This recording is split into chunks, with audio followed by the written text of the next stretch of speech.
Hello everyone. आज हम आए हैं आपके साथ एक और लाइव सेशन को लेके विथ न्यूरोसर्जन डॉक्टर लोकेश महाजन। तो हमारी जो सबसे कॉमन प्रॉब्लम होती है लोगों की वो ये होती है कि कभी ना कभी लोगों को हेडेक ज़रूर होता है। आई थिंक 90% लोगों को कभी ना कभी हेडेक ज़रूर हुआ होगा और हो सकता है कई लोगों को बहुत ज़्यादा भी इसकी प्रॉब्लम हो। तो आज हम इन सारे हेडेक्स के बारे में जानेंगे हेडेक स्पेशलिस्ट डॉक्टर लोकेश महाजन से। Good morning. आज हम फेसबुक लाइव पर बात करने वाले हैं हेडेक्स के बारे में, यानी कि सिर दर्द के बारे में। काफ़ी पेशेंट्स आते हैं ओपीडी में, किसी को आधे सिर में दर्द होता है, किसी को पूरे सिर में दर्द होता है, किसी को सिर के अगले हिस्से में दर्द होता है, माथे में दर्द होता है, किसी को सिर के पिछले हिस्से में दर्द होता है। कुछ पेशेंट्स को हेडेक के साथ साथ वॉमिटिंग्स होती हैं, किसी को हेडेक के साथ साथ और कई तरह के सिम्टम्स होते हैं, चक्कर आते हैं। कुछ पेशेंट्स को इस तरह के सिम्टम्स बार बार होते हैं, रोज़ होते हैं, किसी को महीने में एक बार होते हैं। तो आज हम डिटेल में हेडेक्स के बारे में डिस्कस करेंगे। किस तरह का हेडेक है जिसके लिए आपको डॉक्टरी सलाह की ज़रूरत है, किस तरह का हेडेक है जिसमें आप सिंपल पेन किलर्स ले सकते हैं, ये सब आज हम जानेंगे। हमारे ब्रेन में कुछ पेन सेंसिटिव स्ट्रक्चर्स होते हैं, जैसे कि नर्व्स, ब्लड वेसल्स, मेनिंजेस यानी कि ब्रेन की कवरिंग्स को मेनिंजेस बोला जाता है। हमारा ब्रेन पेन सेंसिटिव नहीं होता, लेकिन ये स्ट्रक्चर्स जैसे कि नर्व्स, ब्लड वेसल्स, मेनिंजेस, ये पेन सेंसिटिव होते हैं। तो जब भी हमारे सिर में पेन होता है, इन स्ट्रक्चर्स की इन्फ्लेमेशन या फिर इरिटेशन की वजह से हमें सिर में पेन होता है। हेडेक मेनली दो तरह का होता है, प्राइमरी हेडेक और सेकेंडरी हेडेक। प्राइमरी हेडेक यानी कि वो हेडेक जिसमें पेशेंट के ब्रेन में कोई भी अंडरलाइंग लीजन नहीं होता। इसमें पेन होता है ब्लड वेसल्स के, नर्व्स के इरिटेशन से या इन्फ्लेमेशन की वजह से। जैसे कि ब्लड वेसल्स की इन्फ्लेमेशन से माइग्रेन पेन होता है, नर्व्स की इरिटेशन की वजह से न्यूरैल्जिक पेन्स होते हैं, साइनसेस की इन्फ्लेमेशन से साइनस हेडेक होता है। ये प्राइमरी हेडेक्स लाइफ थ्रेटनिंग नहीं होते। दूसरी तरह के हेडेक्स होते हैं सेकेंडरी हेडेक्स। ये सेकेंडरी हेडेक्स में हमेशा कोई ना कोई अंडरलाइंग ब्रेन लीजन होता है, जैसे कि ब्रेन ट्यूमर, ब्रेन में किसी प्रकार का इन्फेक्शन, या फिर कोई ब्रेन हेमरेज, या फिर ब्रेन में कोई वेस्कुलर लीजन जैसे कि एवी मैलफॉर्मेशंस, एनेरिज्म्स। तो पहले बात करते हैं प्राइमरी हेडेक्स के बारे में। प्राइमरी हेडेक्स के सबसे कॉमन टाइप्स होते हैं माइग्रेन, टेंशन हेडेक और साइनस हेडेक। पहले बात करते हैं माइग्रेन के बारे में। माइग्रेन ब्लड वेसल्स की, जो हमारे ब्रेन के अंदर ब्लड वेसल्स होती हैं, उनमें इन्फ्लेमेशन हो जाती है, जिसकी वजह से माइग्रेन पेन होता है। Migraine pain mostly middle age females में देखा जाता है। हालांकि मेल्स को भी ये हो सकता है, हर एज ग्रुप में ये हो सकता है, लेकिन most commonly middle age females में देखा जाता है। माइग्रेन में बहुत ही करेक्टरिस्टिक पैटर्न होता है पेन का। इसमें पेशेंट को थ्रॉबिंग सेंसेशन या पल्सेटिंग सेंसेशन फील होती है सिर के अंदर। पेशेंट का हेडेक का पैटर्न भी बहुत ही टिपिकल होता है। इसमें स्टार्टिंग में पेन माइल्ड होता है, धीरे धीरे over a few hours patient का पेन बढ़ जाता है, एक पीक पर पहुंच जाता है, फिर धीरे धीरे टाइम के साथ पेन कम हो जाता है।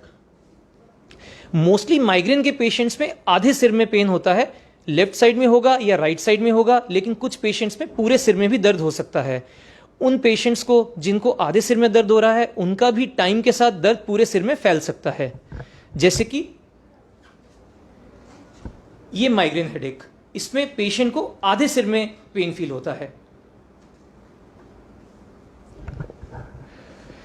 माइग्रेन पेन में हमेशा कुछ प्रेसिपिटेटिंग फैक्टर्स होते हैं। हर पेशेंट का एक पर्टिकुलर प्रेसिपिटेटिंग फैक्टर होता है, जैसे कि किसी को नींद कम आने से सिर में दर्द शुरू हो जाता है, किसी को भूख लगने से सिर में दर्द शुरू हो जाता है, किसी को वेदर चेंजेस से, किसी को हार्मोनल चेंजेस से, किसी को ज़्यादा कॉफ़ी पीने से सिर में दर्द शुरू हो जाता है, किसी को स्ट्रेस से सिर में दर्द शुरू हो जाता है। विमेन में एक खास तरह का माइग्रेन होता है, कुछ फीमेल्स में, जैसे कि उनको मेंस्ट्रुअल साइकिल्स में ये पेन फील होता है, जिसको मेंस्ट्रुअल माइग्रेन बोला जाता है। तो ये था माइग्रेन के बारे में इन शॉर्ट। दूसरी तरह का हेडेक होता है साइनस हेडेक। साइनस हेडेक में पेशेंट को सर के अगले हिस्से में ज़्यादा दर्द होता है, फोरहेड में ज़्यादा दर्द होता है। फोरहेड के साथ साथ पेशेंट को फेस में, नाक में हेवीनेस रह सकता है। साइनसेस हमारे जब इन्फ्लेम्ड हो जाते हैं उसकी वजह से साइनस हेडेक होता है। इसलिए इसमें पेशेंट को एसोसिएटेड फीचर्स होते हैं जो कि साइनसाइटिस के फीचर्स होते हैं, जैसे कि blocked nose, stuffy nose, running nose. इसके साथ साथ पेशेंट को फीवर हो सकता है। इसके साथ साथ पेशेंट के ईयर्स में ब्लॉकेज हो सकता है, यानी कि पेशेंट को हेडेक के साथ साथ साइनसाइटिस के फीचर्स होते हैं। ये ब्रेन के आसपास साइनसेस, एयर स्पेसिस होती हैं जिनकी इन्फ्लामेशन से साइनस हेडेक होता है। जैसे कि ये हमारे कुछ साइनसेस हैं, frontal sinus, ethmoidal sinus, maxillary sinus. इनकी इन्फ्लामेशन से साइनस हेडेक होता है। तीसरी तरह का हेडेक होता है tension type headache. Tension type headache में पेशेंट को हेडेक के साथ साथ स्ट्रेस होता है, एंग्जाइटी होती है, पैनिक अटैक्स होते हैं, सरदर्द इतना होता है कि पेशेंट हर तरह की दवाई ट्राई करता है लेकिन पेशेंट को बिल्कुल भी आराम नहीं मिलता। पेशेंट को ऐसा लगता है जैसे कि सर पर किसी ने हज़ारों किलो का वजन रख दिया और सर पर बहुत ज़्यादा भारीपन महसूस होता है। ऐसा लगता है किसी ने सर पर कुछ बांध दिया हो, सर को दबा दिया हो। इस तरह का दर्द पेशेंट को महसूस होता है। पेशेंट हर तरह के पेन किलर्स खाता है लेकिन बिल्कुल भी पेन से आराम नहीं मिलता। इसके अलावा पहले आपको टेंशन हेडेक के बारे में थोड़ा सा दिखा देता हूं। इसमें पेशेंट को बैंड लाइक सेंसेशन फील होता है पूरे सिर के आसपास के एरिया में। चौथी तरह का हेडेक होता है क्लस्टर हेडेक। क्लस्टर हेडेक काफी हद तक माइग्रेन की तरह ही होता है, लेकिन इसमें पेन आंख के आसपास वाले हिस्से में होता है, यानी कि रिट्रोऑर्बिटल या पेरीऑर्बिटल रीजन में पेशेंट को काफी पेन होता है। ये मोस्टली मिडिल एज्ड मेल्स में होता है, स्पेशली एल्कोहलिक्स में। क्लस्टर हेडेक और माइग्रेन में ये फर्क होता है कि माइग्रेन का पेन माइल्ड या मॉडरेट होता है, लेकिन क्लस्टर हेडेक का पेन बहुत ही ज़्यादा सीवियर होता है, बहुत ही ज़्यादा एक्सक्रूशिएटिंग पेन होता है पेशेंट को। पेन इतना ज़्यादा सीवियर होता है कि पेशेंट एक जगह पर टिक कर नहीं बैठ सकता। क्लस्टर हेडेक को क्लस्टर इसलिए बोला जाता है क्योंकि इसमें पेन हमेशा क्लस्टर्स में होता है। क्लस्टर्स यानी कि बाउट्स। पेशेंट को क्लस्टर्स में पेन होता है, उस क्लस्टर में पेशेंट को रोज पेन होगा, रोज कई बार पेन हो सकता है, and every pain episode last for about 15 minutes to 3 hours. Pain जितना एब्रप्टली शुरू होता है उतना ही एब्रप्टली खत्म भी हो जाता है, and in between the clusters patient remains pain free for almost an year और इवन मोर। क्लस्टर हेडेक में पेन बहुत ही ज्यादा सीवियर होता है, और जैसा कि मैंने बताया कि क्लस्टर हेडेक का पेन आंख के आसपास वाले एरिया में होता है। इसके अलावा एक और प्रकार का प्राइमरी हेडेक होता है जिसको न्यूरल्जिक पेन बोला जाता है। न्यूरल्जिक पेन यानी कि नर्व्स की इरिटेशन से जो पेन होता है उसको न्यूरल्जिक पेन बोला जाता है, जैसे कि ट्राइजेमिनल न्यूरल्जिया। इसमें पेन उस नर्व की इरिटेशन की वजह से वो नर्व जिस जिस एरिया को सप्लाई करती है वहां पर पेन होता है। जैसे कि ट्राइजेमिनल न्यूरल्जिया में पेशेंट का पेन सिर से लेकर आधे मुंह पर हो सकता है, पेशेंट को दांतों में दर्द हो सकता है, पेशेंट को सिर दर्द के साथ साथ खाने में, चबाने में, दांतों में दर्द होने लग जाता है, हवा लगने से चेहरे पर दर्द होने लगता है। ये ट्राइजेमिनल न्यूरल्जिया की पहचान होती है। ये सब प्राइमरी हेडेक्स थे। प्राइमरी हेडेक्स लाइफ थ्रेटनिंग नहीं होते। इसके अलावा दूसरी तरह के हेडेक्स होते हैं सेकेंडरी हेडेक्स। सेकेंडरी हेडेक्स यानी कि वो हेडेक्स जिनमें कोई ना कोई अंडरलाइंग ब्रेन लीजन होता है, जैसे कि ब्रेन ट्यूमर, ब्रेन हेमरेज, कोई वैस्कुलर लीजन जैसे कि एवी मैलफॉर्मेशन, एनेरिज्म्स। इसमें एक पर्टिकुलर टाइप का हेडेक होता है जिसको थंडर क्लैप हेडेक बोला जाता है, जो कि सब आरेक्नॉइड हेमरेज में देखा जाता है। सब आरेक्नॉइड हेमरेज एक तरह का ब्रेन हेमरेज होता है। इस थंडर क्लैप हेडेक में पेशेंट को पेन इतना ज़्यादा सीवियर होता है, इसको worst headache of patients life कहा जाता है। ऐसा हेडेक कभी पेशेंट ने पहले नहीं फील किया होता।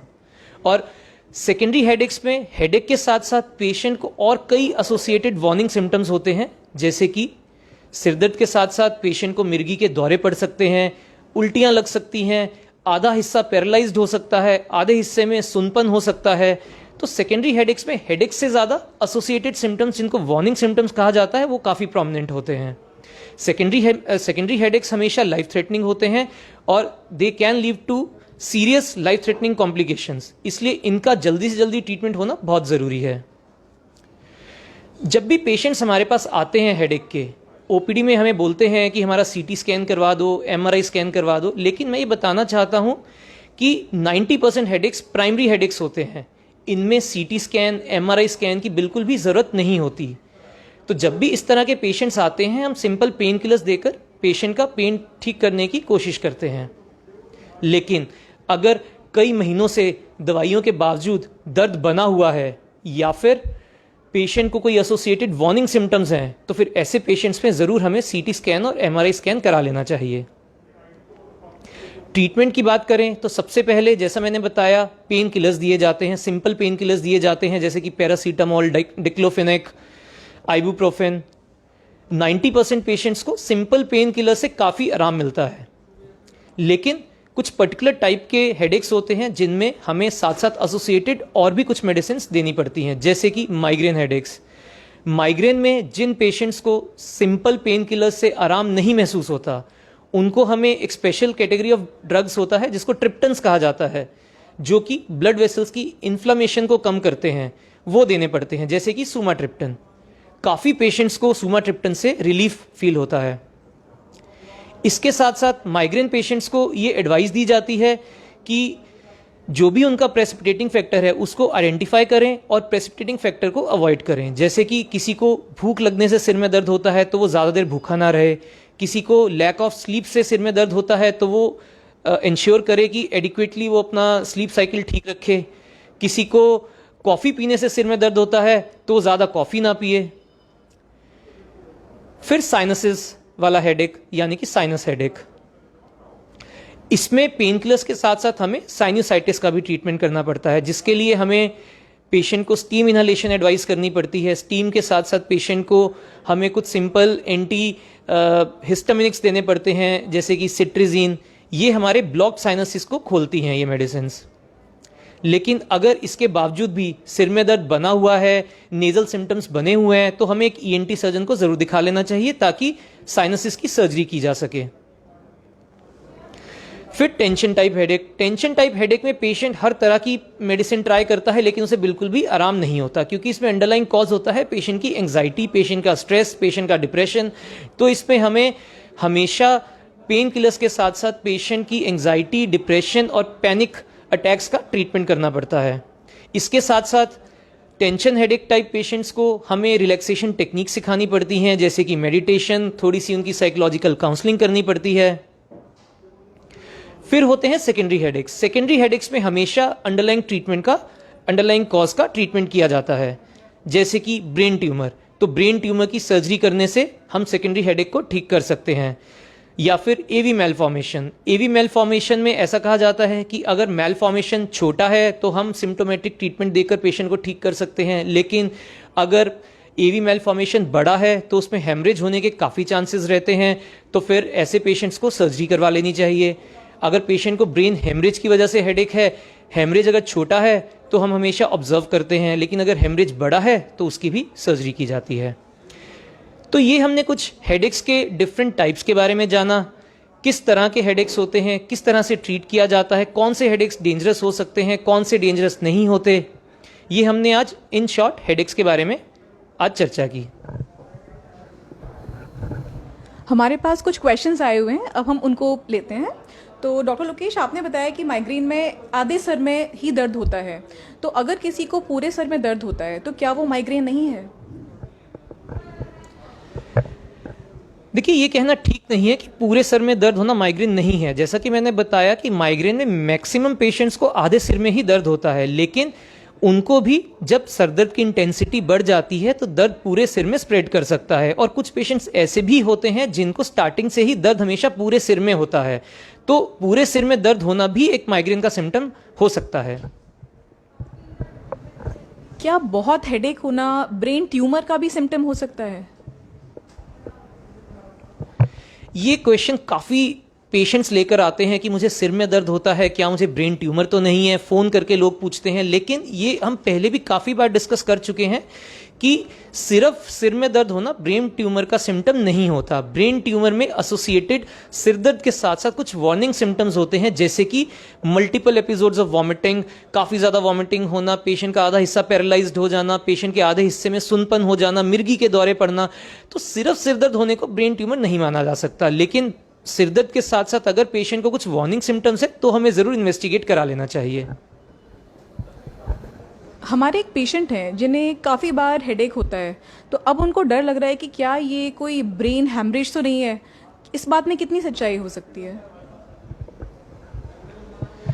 जैसा कि मैंने ब्रेन ट्यूमर्स के बारे में बताया, वैसे ही ब्रेन हेमरेज के बारे में भी, ब्रेन हेमरेज से एसोसिएटेड हेडेक भी एक सेकेंडरी हेडेक होता है। तो इसमें हेडेक के साथ साथ और कई तरह के सिम्टम्स आ सकते हैं। ब्रेन हेमरेज में तो पेशेंट बेहोश भी हो सकता है, दौरे पड़ सकते हैं। तो अगर पेशेंट को सिर्फ सिर में दर्द है तो वो माइग्रेन हो सकता है, टेंशन हेडेक हो सकता है, साइनस हेडेक हो सकता है। उसको ब्रेन हेमरेज का सिर दर्द मान लेना ठीक नहीं है। अभी जैसे आपने कुछ दौरों के बारे में बताया, तो हमारा एक और सवाल है जिसमें एक पिता ने पूछा है कि उनकी बेटी को बहुत हेडेक होता है और मिर्गी के दौरे भी आते हैं। फिर उन्होंने जब इन्वेस्टिगेट कराया तो उन्हें पता चला कि उसको एवी मैल्फॉर्मेशन है। तो इस चीज़ का क्या इलाज होगा? और साथ ही साथ वो ये भी बताते हैं कि मिर्गी के जो दौरे हैं वो दवाई लेने के बाद अब काफ़ी कम हो गए हैं। तो इसके आगे क्या ट्रीटमेंट लिया जाए?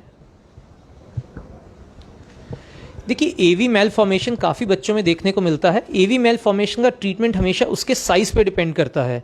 जैसे कि अगर छोटे साइज़ का है तो हम ऑब्जर्व करते हैं, हम सिम्टोमेटिक ट्रीटमेंट देते हैं। सिम्टोमेटिक ट्रीटमेंट का मतलब अगर पेशेंट को सिर में दर्द है तो सिर दर्द के लिए पेन किलर्स दे सकते हैं। अगर पेशेंट को मिर्गी के दौरे पड़ रहे हैं तो एंटीएपिलेप्टिक्स दे सकते हैं। तो जो भी पेशेंट को सिम्टम्स है उसके मुताबिक ट्रीट कर सकते हैं। लेकिन अगर एवी मेल फॉर्मेशन का साइज़ बड़ा है तो उसमें हमेशा सर्जरी करवा लेनी चाहिए, क्योंकि इनमें बड़े एवी मेल फॉर्मेशन से ब्रेन हेमरेज होने का काफ़ी रिस्क रहता है। नेक्स्ट क्वेश्चन हमारा ये है कि एक पेशेंट हैं जिन्हें हेडेक होता है, लेकिन सर में दर्द के साथ साथ उन्हें मुंह में भी दर्द होने लगता है और दांतों में भी। तो ये किस चीज़ की निशानी है? जैसे कि हमने डिस्कस किया, एक पिक्यूलियर टाइप का हेडेक होता है जिसको ट्राइजेमिनल न्यूरैल्जिया कहा जाता है। ये जो आपने सिम्टम्स बताए कि सर में दर्द होता है, साथ में दांत में दर्द होता है, आधे चेहरे में दर्द होता है, ये ट्राइजेमिनल न्यूरैल्जिया के सिम्टम्स हो सकते हैं। ट्राइजेमिनल न्यूरैल्जिया में हम हमेशा जो नर्व होती है उसकी इरिटेशन से पेन होता है, और वो नर्व चेहरे के या सिर के जितने हिस्से को सप्लाई करती है उस हिस्से में दर्द होता है। जैसे कि ट्राइजेमिनल नर्व वो हमारे सिर से लेके दांत तक के हिस्से को सप्लाई करती है, तो इतने सारे हिस्से में पेशेंट को दर्द होने लग जाता है। खाने से दर्द होता है, चबाने से दर्द होता है, शेविंग करते हुए कई मील्स को उस जगह पे चेहरे के दर्द हो सकता है, हवा लगने से दर्द हो सकता है। ये सब ट्राइजेमिनल न्यूरैल्जिया के लक्षण हो सकते हैं। हमसे एक फीमेल पूछती हैं कि उनके हस्बैंड को बहुत ज़्यादा हेडेक होता है और उन्हें कहीं ना कहीं ये डाउट है कि उनको कुछ डिप्रेशन भी है। तो क्या डिप्रेशन लीड कर सकता है हेडेक को? डिप्रेशन डेफिनेटली एक कॉज होता है स्ट्रेस टाइप हेडेक का, टेंशन टाइप हेडेक का। इसमें जैसे हमने डिस्कस किया कि पेशेंट्स हर तरह के पेन किलर्स खाता है लेकिन उसे बिल्कुल भी आराम नहीं आता, तो इसमें हमें हेडेक के साथ साथ पेशेंट के डिप्रेशन का, एंग्जाइटी का भी ट्रीटमेंट करना पड़ता है। साथ साथ पेशेंट को कुछ साइकोलॉजिकल थेरेपी देनी पड़ती है, साइकोलॉजिकल काउंसलिंग करनी पड़ती है, पेशेंट को रिलैक्सेशन टेक्निक सिखानी पड़ती है जैसे कि मेडिटेशन। इन सब चीज़ों के साथ पेशेंट को काफ़ी आराम मिलता है। क्या माइग्रेन हेडेक में चक्कर भी आते हैं? माइग्रेन हेडेक में चक्कर भी आ सकते हैं, पेशेंट को कंधों में दर्द हो सकता है, गर्दन में दर्द हो सकता है, पेशेंट को वॉमिटिंग्स भी हो सकती हैं। तो माइग्रेन हेडेक सिर्फ हेडेक ही नहीं और कई तरह के सिम्टम्स लेकर साथ में आ सकता है। एक बहुत ही कॉमन क्वेश्चन है जो पेरेंट्स पूछते हैं कि बच्चों को हेडेक होने का क्या रीज़न हो सकता है? देखिए, बच्चों में हर तरह का हेडेक हो सकता है। माइग्रेन भी हो सकता है, टेंशन हेडेक भी हो सकता है, साइनस हेडेक भी हो सकता है। इसके साथ साथ हमने देखा है बच्चों को खासतौर पर पढ़ते हुए काफ़ी सिर में दर्द होता है। हो सकता है कई बच्चों की नज़र कमज़ोर होने की वजह से आंखों पर जोर पड़ने से दर्द होता हो, तो ये भी एक कॉज होता है बच्चों में। तो अगर बच्चों में पढ़ते वक्त सिर में दर्द हो रहा है तो एक बार आंखों के डॉक्टर को ज़रूर चेक करवाइए। काफ़ी पेशेंट्स होते हैं जिनकी नज़र कमज़ोर होने की वजह से सिर में दर्द होता है, क्योंकि जो हमारे सिर के मसल्स होते हैं उनमें काफ़ी स्ट्रेन पड़ता है, आंखों के मसल्स पर स्ट्रेन पड़ता है, जिससे ये दर्द होता है। कई पेशेंट्स होते हैं जो हेडेक के साथ आते हैं, ट्रीटमेंट लेते हैं, लंबी लंबी दवाइयाँ चलती हैं, लेकिन कभी हेडेक ठीक नहीं होता पूरी तरह से। तो क्या इस बात में कुछ सच्चाई है कि हेडेक कभी ठीक नहीं हो सकता? देखिए, मैं ये नहीं मानता कि हेडेक पूरी तरह से ठीक नहीं हो सकता। हमें ज़रूरत होती है कि कॉज आइडेंटिफाई करने की। जैसा कि मैंने बताया, अगर पेशेंट को साइनस हेडेक है और हम माइग्रेन का ट्रीटमेंट दे रहे हैं, काफ़ी कॉमन है ये। हमारे पास ओपीडी में पेशेंट्स आते हैं, माइग्रेन का ट्रीटमेंट ले रहे होते हैं काफ़ी सालों से, लेकिन सर दर्द ठीक नहीं होता। जब जांच कराई जाती है तो पता चलता है उनके साइनसेस ब्लॉक्ड हैं। तो इसलिए कारण को जांचना बहुत ज़रूरी है। हमें कारण जब तक नहीं पता चलेगा तब तक हम सिर दर्द का ठीक से इलाज नहीं कर सकते। हमें देखना है कि सर दर्द प्राइमरी है या सेकेंडरी है। प्राइमरी है तो माइग्रेन है, साइनस हेडेक है या टेंशन हेडेक है या क्लस्टर हेडेक है, और अगर सेकेंडरी है तो उसका क्या कॉज है वो हमें जानना ज़रूरी है। हमारे एक पेशेंट पूछते हैं कि उन्हें कई बार बेचैनी होती है और उसके साथ घबराहट होने लगती है, उनका सर भारी हो जाता है, उन्हें ऐसा लगता है कि वो बस कहीं भाग जाएं। तो वो ये जानना चाहते हैं कि ऐसा क्यों हो रहा है उनके साथ। ये बेचैनी होना, घबराहट होना, एक जगह पे मन ना टिकना, ये सब एंजाइटी के लक्षण हैं। ऐसे सर दर्द को एंजाइटी न्यूरोसिस या टेंशन टाइप हेडेक बोला जाता है। तो हम इसको पहले भी डिस्कस कर चुके हैं कि इसमें हमने रिलैक्सेशन टेक्निक्स यूज़ करनी है, जैसे कि मेडिटेशन। इसमें हमने एंटी एंजाइटी मेडिसिन लेनी है जो कि हम खुद नहीं ले सकते, उसके लिए हमें डॉक्टर के पास जाकर दवाई लिखवानी होगी। इसके साथ साथ हमें कुछ साइकोलॉजिकल काउंसलिंग की ज़रूरत होती है। हमारे एक पेशेंट पूछते हैं कि उन्हें साइनस हेडेक है और काफ़ी टाइम से उनकी मेडिसिन चल रही हैं जो वो खा रहे हैं रेगुलरली, लेकिन आज भी उनके सर का भारीपन और उनकी आंखों का भारीपन दूर नहीं हो पा रहा है। तो इसका क्या कारण हो सकता है? देखिए, साइनसेस का जो हेडेक होता है, साइनस हेडेक जो होता है, उसमें अंडरलाइंग कॉज साइनसेस का इन्फ्लेमेशन होता है। तो सबसे पहले हमें उसे ठीक करना है, जिसके लिए हम स्टीम यूज़ करते हैं, जिसके लिए हम एंटी हिस्टामिनिक्स यूज़ करते हैं। अगर इसके बावजूद भी ये दर्द बना हुआ है तो हमें एक बार ईएनटी सर्जन को ज़रूर कंसल्ट कर लेना चाहिए, ताकि अगर साइनसेस की ब्लॉकेज को खोलने के लिए सर्जरी की ज़रूरत है, जिसे कि फेस कहा जाता है, तो वो हम सर्जरी करवा सकें। ऐसे पेशेंट्स को साइनसेस की ब्लॉकेज खुलने के बाद काफ़ी आराम मिलता है। हमारे एक पेशेंट पूछते हैं कि क्या खुशबू से भी हेडेक हो सकता है? जी हाँ, खुशबू से भी हेडेक हो सकता है। ये एक प्रकार का प्रेसिपिटेटिंग फैक्टर होता है या ट्रिगरिंग फैक्टर होता है माइग्रेन पेशेंट्स में, जिसमें अच्छी खुशबू से भी दर्द हो सकता है, खराब खुशबू से भी दर्द हो सकता है। तो इसलिए माइग्रेन में सिर्फ खुशबू ही नहीं, स्मेल के अलावा किसी भी ऐसी अनप्लेजेंट साइट को देखने से भी सिर में दर्द शुरू हो सकता है, हंगर से सिर में दर्द शुरू हो सकता है, कॉफ़ी से सिर में दर्द शुरू हो सकता है, कोई भी किसी भी प्रकार का प्रेसिपिटेटिंग फैक्टर हो सकता है। हर पेशेंट में एक अलग तरह का प्रेसिपिटेटिंग फैक्टर देखने को मिलता है। हमारे एक पेशेंट बताते हैं कि उन्हें जब हेडेक होता है तो ऐसा लगता है कि सर में वाइब्रेशंस हो रहे हैं और उसके साथ उनको ब्रीथिंग डिफ़िकल्टी भी होने लगती है, उनकी धड़कन भी तेज़ होने लगती है। उन्होंने अपना सीटी स्कैन भी करा लिया और वो भी बिल्कुल नॉर्मल आया है।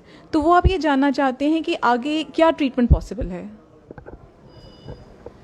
देखिए, सर में वाइब्रेशन होना, कान में आवाज़ सुनना, धड़कन बढ़ जाना, ये सब कहीं ना कहीं एंजाइटी को दिखाते हैं। तो हो सकता है आपका जो सर दर्द है वो एंजाइटी न्यूरोसिस की वजह से हो, टेंशन टाइप हेडेक हो। तो इसमें जैसा कि मैंने बताया कि पेन किलर्स बिल्कुल भी काम नहीं करते, हमें एंजाइटी को ट्रीट करना पड़ता है, हमें काउंसलिंग लेनी पड़ती है, हमें मेडिटेशन करनी पड़ती है, एंटी एंजाइटी मेडिसिन लेनी पड़ती हैं। तो आप नियरेस्ट अपने न्यूरोसर्जन को जल्दी से कंसल्ट कीजिए, वो जैसा भी आपको एडवाइस करेंगे वैसा आप ट्रीटमेंट ज़रूर लीजिए। अब हमारा आज का लास्ट क्वेश्चन। तो हमारे पेशेंट पूछते हैं कि उन्हें 5 साल से माइग्रेन की प्रॉब्लम है और ऑन एंड ऑफ होता रहता है माइग्रेन, लेकिन अब उन्हें लगने लगा है जैसे ये माइग्रेन उनकी याददाश्त पर भी कोई असर डाल रहा है। तो क्या इस बात में कोई सच्चाई हो सकती है?